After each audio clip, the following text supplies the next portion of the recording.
Oke, pada kesempatan ini saya akan menjelaskan sedikit yang berhubungan dengan anak. Anak seringkali tidak bisa menjelaskan apa yang dia rasakan. Jadi Anda sebagai seorang kakak, sebagai seorang paman atau tante, ya orang-orang di sekitarnya anak ini harus benar-benar paham gejala apa yang muncul atau apa yang sedang dirasakan pada anak ini. Nah, pada kesempatan ini saya akan menjelaskan sedikit tentang penyakit rhinosinusitis. Nah, apakah itu penyebabnya? Silahkan tetap pada channel ini. Saya akan menjelaskan lebih lanjut. Terima kasih. Rhinosinusitis pada anak diartikan sebagai inflamasi mukosa sinus paranasal. Umumnya disertai atau dipicu oleh rinitis sehingga sering disebut rhinosinusitis.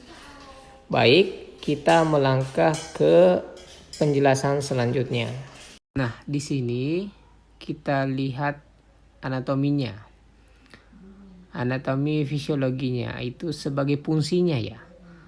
Pertama sebagai pengatur kondisi udara, kemudian sebagai penahan suhu, sebagai peredam perubahan tekanan udara, membantu keseimbangan kepala, membantu produksi mukus, dan membantu resonansi suara. Itu semua fungsi-fungsi dari sinus ini. Kemudian tanda dan gejala yang seringkali muncul pada anak rhinosinusitis ada demam, pusing, ingusan kental di hidung, hidung tersumbat, nyeri tekan, kadang berbau dan bercampur darah. Kemudian ada nyeri di antara dua mata. Ada juga yang mengalami sakit kepala yang hebat pada siang hari, tetapi berkurang setelah sore hari. Ada nyeri di bola mata, ada sekret di nasofaring, kemudian ada batuk kering, sering demam, ada flu yang sering kambuh.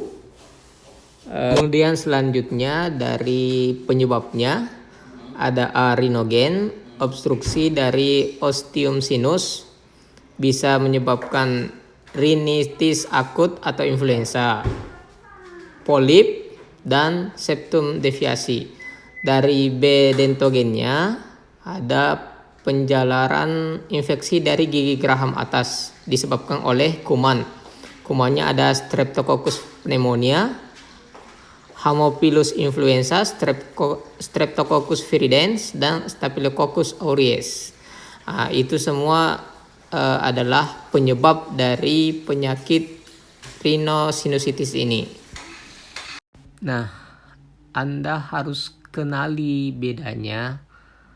Sebenarnya sih baik sinusitis, pilek maupun rinitis itu sama-sama memiliki gejala yang sama, hidung berair serta tersumbat. Namun lama dan waktu pilek biasanya hanya sekitar beberapa hari hingga seminggu.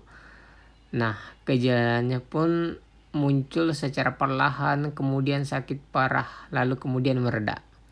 Nah, sementara itu hubungan sinusitis dan rinitis itu terkadang merupakan hubungan sebab akibat. Jadi tersumbatnya saluran pernapasan terjadi ketika seseorang memiliki rinitis, seringkali menyebabkan terjadinya infeksi.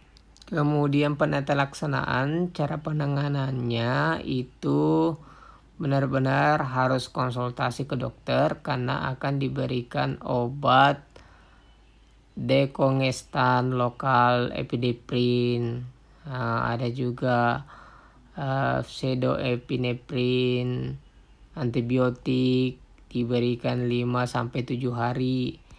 Jadi ampicillin Jadi Anda ketika ada gejala-gejala yang seperti itu harus segera ke rumah sakit atau segera hubungi dokter. Iya, itu kira-kira. Sampai di sini penjelasan dari penyakit rhinosinusitis. Terima kasih atas waktunya. Sampai ketemu di channel selanjutnya.